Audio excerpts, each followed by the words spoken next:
मैं जब बीए पास हुआ, ग्रेजुएशन किया, तब मैंने अपना वेट तुलवाया, वजन किया, तो उसमें मेरा वजन 62 किलो था, 62 किलो। फिर 2 साल बाद मैंने एमए किया, तो शायद मेरे मन में आया कि मैंने एमए कर लिया है, बीए से बाद में 2 डिग्री, एक पूरी डिग्री ले ली है, बहुत वेट बढ़ गया होगा, और मैंने देखा तो 62 किलो वजन था। और बाद में पीएचडी कर ली, तब भी 62 किलो वजन था। तो तुम्हारी साधना करने से तुम्हारा वेट बढ़ नहीं जाएगा कि वजन बढ़ गए तो मालूम पड़ गया अब मेरी साधना में ज्यादा सफलता मिल गई, या चेहरे पर कोई रोशनी तेजी से बहेगा नहीं, कोई लाइट लगाने की रात को जरूरत नहीं है, आप खड़े हुए घर में रोशनी फैल गई। ये तो तुम्हारे जीवन की पूर्णता का एक चक्र है जो और ऊपर उठे हो। न शरीर में कोई अंतर आता है, न वजन में कोई अंतर आता है, और न कोई चीखने और चिल्लाने में कोई अंतर आता है। अंतर आता है एमए और बीए पास के व्यक्तित्व में अंतर यह कि वो उससे ज्यादा ज्ञानवान है, उससे ज्यादा सामर्थ्यवान है, उससे ज्यादा क्षमतावान है। इसलिए कल शाम के अपने खुद के पर्सनैलिटी से इस समय पर्सनैलिटी तुम तुलना करो तो तुम्हारे व्यक्तित्व में बहुत अधिक अंतर नहीं आ पाएगा। अंतर आ पाया कि तुमने जो कुछ प्राप्त किया है वह तुम्हारे पास जज्ब हो पाया है, वह तुम्हारे पास क्षमता हो पाई है। और एक बात का हमेशा ध्यान रखो कि मेरे जैसा गुरु कम से कम असत्य भाषण नहीं कर सकता, और ब्राह्म मुहूर्त में तो करोड़ रुपए देने पर भी मैं असत्य भाषण नहीं करूंगा। अगर मैं कह रहा हूं कि तुम बिल्कुल सही और सही सिद्धि पर हो, तो मैं गारंटी के साथ कह सकता हूं तुम सही और निश्चित रूप से सिद्धि पर हो।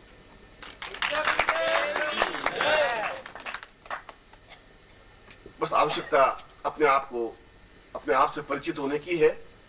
आवश्यकता है अपने पूर्ण श्रद्धा और समर्पण के साथ सफलता पाने की। तो जहां श्रद्धा है और समर्पण है वहां सफलता है, और सफलता तो तुम्हारे सामने हाथ जोड़े खड़ी ही हुई है।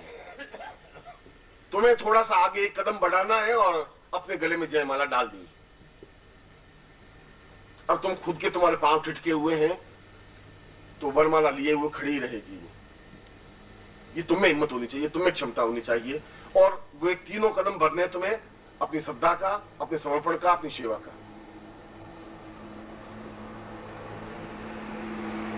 और यह जो मैंने मंत्र तुम्हें दिया है, अगर इस मंत्र से ब्रह्मोपनिषद में कह रहा है कि ब्रह्मा ने साधना सिद्ध की और उसी को या स्वर्णदेह अप्सरा को प्रत्यक्ष किया, इस मंत्र से अगर मैंने स्वर्णदेह अप्सरा को प्रत्यक्ष किया और कई वर्षों तक मेरे संपर्क में है, तो इसी मंत्र से तुम भी स्वर्णदेह अप्सरा को प्रत्यक्ष प्रकट कर सकते हैं, और उसकी पूर्णाहुति मैं आपको संपन्न करवा रहा हूं। समर्पण का मतलब है, आरती का मतलब है, पूर्णाहुति का तात्पर्य है कि मैंने जो मंत्र जप किया है गुरु के साक्षी में, गुरु के सानिध्य में, गुरु के शब्दों पर, और वह मुझे प्राप्त हो और जीवन भर मेरी अनुरक्त रहे। जीवन भर जो मैं कहूं वह करे, जीवन भर मैं जो चाहूं वह मुझे प्राप्त हो, उसको कहते हैं पूर्णाहुति, पूर्णाहुति प्रयोग। और इस प्रकार के प्रयोग के लिए नेक्स्ट शुक्रवार ज्यादा अनुकूल रहता है। इस प्रकार की साधनाओं के लिए, गंधर्व साधना के लिए, अप्सरा साधना के लिए शुक्रवार का ज्यादा उपयोग होना चाहिए। और फिर शुक्रवार की रात्रि को आप मंत्र जाप कर सकते हैं। विधि वही है, यंत्र वही है, चित्र वही है, क्रिया वही है। और स्वर्णदेह अप्सरा को तो प्रत्यक्ष होना ही पड़ता है, क्योंकि मैं पूर्णाहुति प्रयोग करवा रहा हूं, क्योंकि मैंने तुम्हारे शरीर में स्वर्णदेह अप्सरा को सिद्ध किया है, क्योंकि वह तुम्हारी अनुरक्तनी है।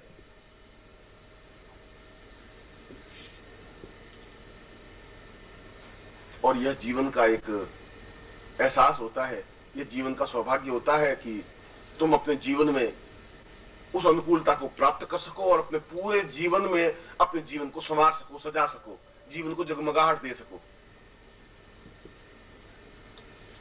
और यदि मैं इस बात को देखता हूं, अगर तुम में कमी होती, अगर तुम्हारी साधना में न्यूनता होती, तो मैं तुम्हें 2 टूक डांट करके कह सकता था कि तुम्हें कमी है। इसमें कोई दो राय नहीं, तुम जितना बिंब अपने चेहरे पर लाना चाहो नहीं ला सकते हो। यह तो मन के एकाग्र होने की बात है। क्योंकि मैं कहता हूं कि तुम्हारे सामने बिंब होना चाहिए और फिर मंत्र जप होना चाहिए, और बिंब उतना साकार तुम्हारे आंखों के सामने नहीं हो पा रहा है, इस बात को भी मैं एहसास कर रहा था। और बिंब बेकार साकार नहीं हो रहा है, इसके पीछे तुम्हारा खुद का पूर्ण रूप से डूब जाने की क्रिया नहीं है, समर्पण की क्रिया नहीं है। अगर मुझे भी साधना करनी पड़ेगी तो मुझे अपने गुरु में डूबना ही पड़ेगा। और यदि मैं बीए पास करूंगा, बीए पास करना चाहूंगा, तो रात भर किताबों में डूबना ही पड़ेगा। मुझे एक एक प्रश्न याद करना पड़ेगा। आंखें लाल हो जाएगी, एकदम से चेहरा थक जाएगा, 10 किलो वेट कम पड़ जाएगा, मगर मुझे वो पूरी किताब फिजिक्स और केमिस्ट्री मुझे मौखिक याद होनी चाहिए, तब बीए में पास हो पाऊंगा। उसमें समर्पण तो होना ही पड़ेगा, उन पुस्तकों में, उस विषय में, उस सब्जेक्ट में। अगर समर्पण नहीं है तो फेल हो जाएंगे। और समर्पित होना पड़ता है, पत्नी के प्रति समर्पित होना पड़ता है, समाज के प्रति समर्पित होना पड़ता है, पैसा कमाने के प्रति, और पूर्ण समर्पण होना पड़ता है व्यापार के प्रति। जहां व्यापार में तुम समर्पित नहीं होते, व्यापार में सफलता नहीं मिल पाती। कर लेंगे 8 बजे उठेंगे, 9 बजे दुकान खोल देंगे, चले जाएंगे, शाम को 4 बजे दुकान बंद करके पीछे चले जाएंगे, तो फिर व्यापार तुम्हारा नहीं चल सकता है। उसमें समर्पण जरूरी है, नौकरी में भी समर्पण जरूरी है, तो साधना में भी समर्पण जरूरी है। और जो समर्पण नहीं कर पाते वो जीवन में चलते तो हैं, मगर वह सफलता नहीं प्राप्त कर पाते। इसलिए तुम्हारे समर्पण में कमी नहीं है, तुम्हारी श्रद्धा में भी कमी नहीं है। कमी केवल तुम्हें अपने आप को पहचानने में भूल होने की है। इसलिए मैं उस दृष्टांत के द्वारा समझा रहा था तुम्हें कि तुम्हें बार बार अपने गुरु के दरवाजे पर, हृदय पर आकर के चोट करनी है, तुम्हें करनी है। दरवाजा खटखटाना है, बार बार आवाज तुम्हें देनी है। और मैंने कल भी शाम को समझाया था कि दूसरे आम आदमियों की अपेक्षा तुम साधनाओं में जल्दी सफलता पा सकते हो और पाओगे, क्यों? उनमें और तुम में अंतर है। वे पूर्ण भौतिक जीव हैं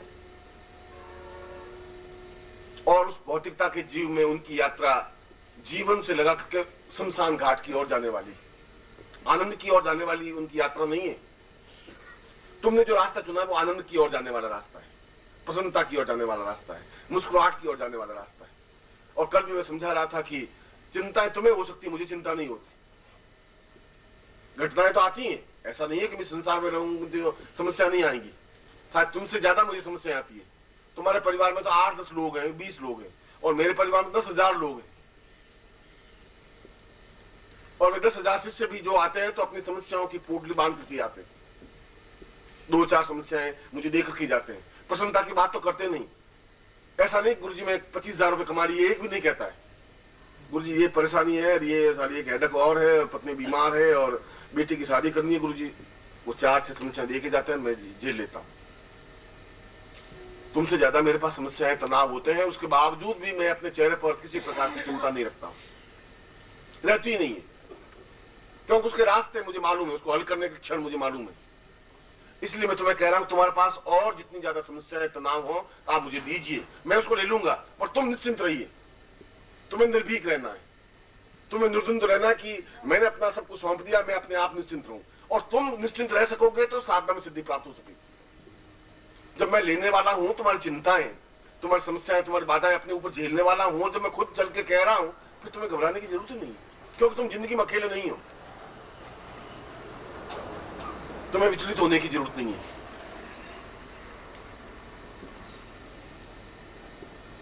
इसलिए मैं अभी पूर्णाहुति उस आरती के माध्यम से संपन्न करवाऊंगा। हम उसको धन्यवाद अर्पित करेंगे कि वह हमारे जीवन को संवारने में सजग है, हमारे सामने उपस्थित है। और मैं आपको कह रहा हूं कि मैं शादीशुदा हूं, तो तुम्हें भरोसा करना ही पड़ेगा कि मैं शादीशुदा हूं। और मैं कह रहा हूं कि मेरी एक पत्नी है, इस बात को भी तुम्हें भरोसा करना ही पड़ेगा कि मेरी पत्नी है। और मैं कह रहा हूं मेरी पत्नी यही है। अब तुम यहाँ ढूंढने लग जाओ तो यहाँ पत्नी है नहीं, यहाँ पर भी पत्नी नहीं है, पर है, और बहुत नजदीक पत्नी है। पर तुम इसी क्षण से यहाँ कुर्ते झटक करके देखने लग जाओ तो पत्नी यहाँ नहीं मिलेगी, इसमें दबी हुई नहीं है।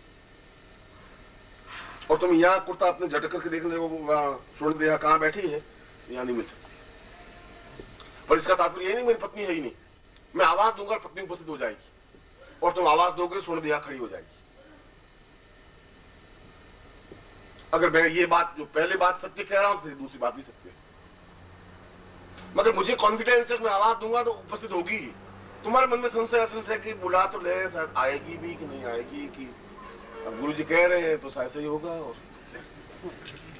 अब कह नहीं सकते भैया, बस अब क्या बताएं।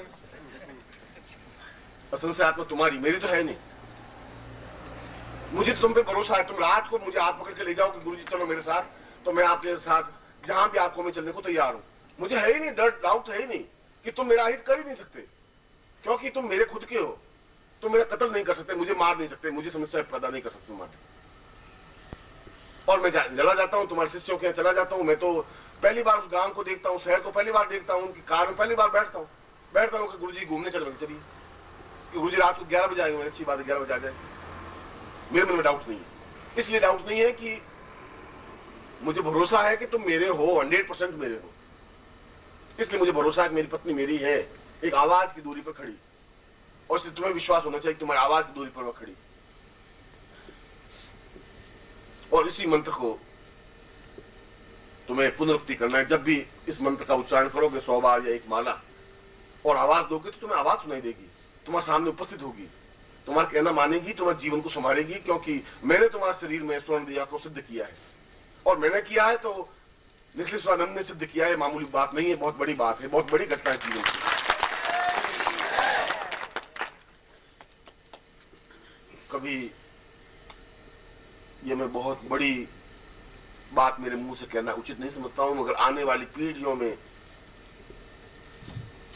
कभी जब तुम ये कहोगे कि मैं निखिलेश्वरानंद का शिष्य हूं, तो आने वाली पीढ़ियां तुम्हें आश्चर्य से देखेंगी और तुम पर गर्व करेंगी, और ये बहुत बड़ी बात होगी।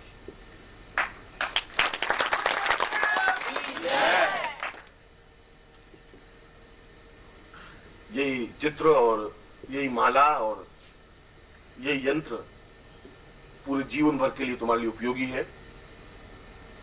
इस स्वर्ण देहा को प्रत्यक्ष उपस्थित करने का, बुलाने का, और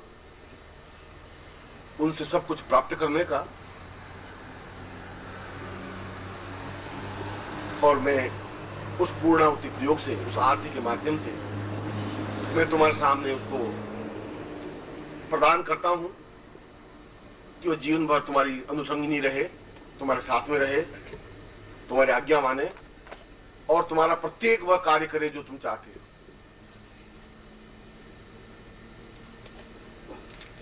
मुझे अत्यंत प्रसन्नता है कि तुमने रात्रि को सही ढंग से साधना की।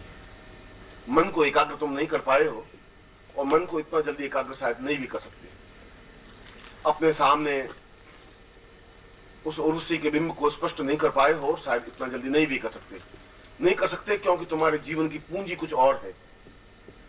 यहां से जाने के बाद में फिर तुम उन्हीं सारी पूंजी में अटक जाओगे कि ये साला करना है, ये इनसे बोलना है, ये इससे लड़ाई करनी है, ये पैसा कमाना है, बस उस पूंजी में फिर अटक जाओगे। तो तुम्हारी कमाई कुछ और है, कर कुछ और रहे हो, विरोधाभास थोड़ा है। इसलिए कभी कभी मन एकाग्र नहीं होता, इसलिए असंशय है, इसलिए निश्चय है।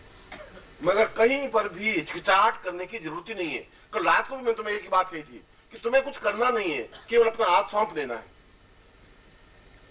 बिल्कुल 19 साल की औरत लड़की को कुछ ज्ञान नहीं है कि ये व्यक्ति क्या है, कैसा है। जब मेरी शादी हुई तब तो मैं तो अपनी पत्नी को देखा ही नहीं था, उस समय तो राजस्थान में देखा ही नहीं जाता था।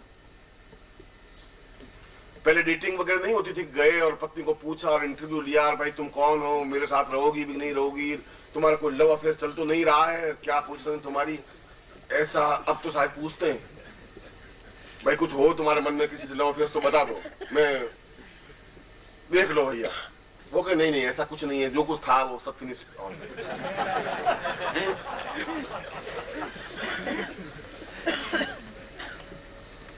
और तुम भी कहते हो कि गया भी जब मैं भी नहीं था, ये भी सुन ले। तो तूने सब फिनिश कर दिया तो मैंने सब फिनिश कर दिया, अब तू मेरी और मैं तेरा। अब तो चलता है। हमारे जमाने में ऐसा था नहीं। हमारे जमाने में तो आज से 50 साल पहले तो कुछ था ही नहीं। मैं तो अपनी जिंदगी में देखा नहीं। शादी के 3 साल बाद उस वाइफ को देखा पहली बार कि ये जो खड़ी है ये सब जिंदगी भर मेरे साथ चलेगी। मगर शादी के समय उसने चुपचाप अपना हाथ मेरे हाथ में सौंप दिया था। कुछ सोचा नहीं था, कमा के लाएगा कि नहीं लाएगा, कि सेवा करेगा, कि सुख देगा, कि संतान, कुछ नहीं। हाथ सौंप दिया, हाथ सौंप दिया और जीवन को पार लगा दिया। उसमें कुछ एहसास तो नहीं था उसको। और तुम्हें भी मैं वही बात कह रहा हूं कि तुम्हें अगर जिंदगी का एहसास नहीं है तो चुपचाप हाथ सौंप देना है, वो अपने आप जिंदगी को पार लगा देगा, क्योंकि उसमें क्षमता है।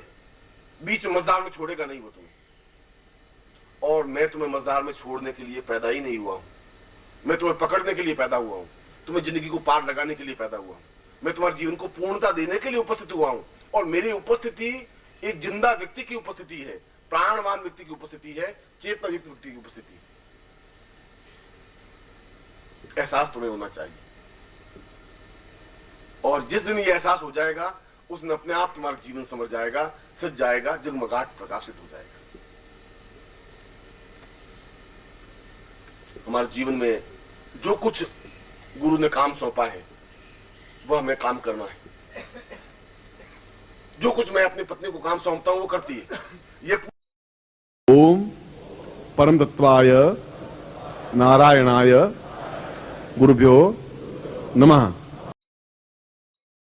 ओम ह्रीं मम प्राण देह रोम प्रतिरोम चैतन्य जाग्रय ह्रीं ओम नमः। ओम भूर्भुवः स्वः तत्सवितुर्वरेण्यं भर्गो देवस्य धीमहि धियो यो नः प्रचोदयात्।